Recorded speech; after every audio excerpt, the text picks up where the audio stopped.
Open the file hat01.max. In this lesson we're going to look at cloth and using the new cloth module to apply a hat to a character. We're going to be using seams as well as simulations to integrate the hat onto this character. The workflow when creating clothing for a character is pretty simple. What we're going to do first is create a spline outline, as we see here, for our pattern. After we have our pattern, we're going to go ahead and set up the spline for its seams and apply Garment Maker to it. Once we've defined our seams in Garment Maker, we'll pass it up to a cloth modifier and simulate it onto the character. So let's get started. First thing that we want to do is go ahead into vertex subobject mode of the spline that's created, and we want to make different segments out of all of these splines where we're going to have a seam like here to here and here to here. We want to have that be a different spline entirely. So in order to do that, we'll select, in this case, all of the verts and just break them. That way we have entirely different splines. So if I click on spline, you see that this is a separate spline as well as this one. Separate splines can then be seamed together in Garment Maker. Once we've done that, we're ready to apply the Garment Maker modifier. So just add the Garment Maker modifier to the top of the spline, and you see you get a mesh over your pattern.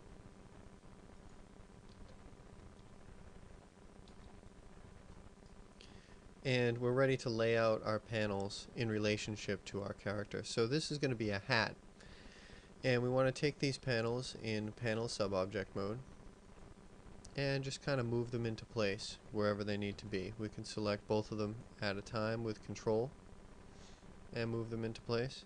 And one thing with this hat is that we'll want to orient it on the character's head so that it doesn't cover this little tuft of hair, and that's why the hair is in the scene. So we may want to rotate this a little bit so that it's kind of facing back, and set it up something like that.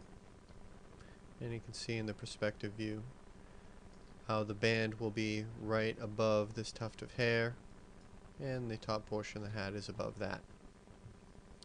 Now, the panel subobject mode has the ability to curve our panels if we have something like a hat or a sleeve. So click on curved, and we'll set the curvature. You can see we have a spinner here to kind of curve these panels around. So we'll set that to something like maybe -2.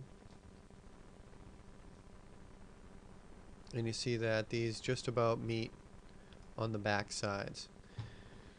Now sometimes when working with these panels, because they're curved and you have to go over the back side, it's good to turn off back face cull so that you can see the back faces of these. So we'll just hop out of subobject mode, go to display, and turn off back face cull for this object so we can see both sides. We'll go back into subobject mode and just kind of position the panels so that they're correct. You see that in the front or even in the back view, this isn't quite lined up with the head, so just line it up slightly. And actually this top panel needs to be lined up a little bit better with the bottom too, just so that everything's in the right place.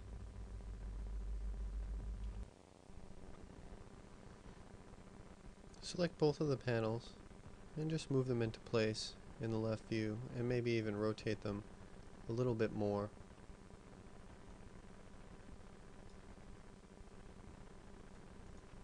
So they look like they'll drop onto the character's head.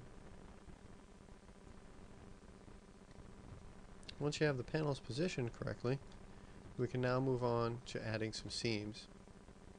We'll take a look at adding seams in our next lesson.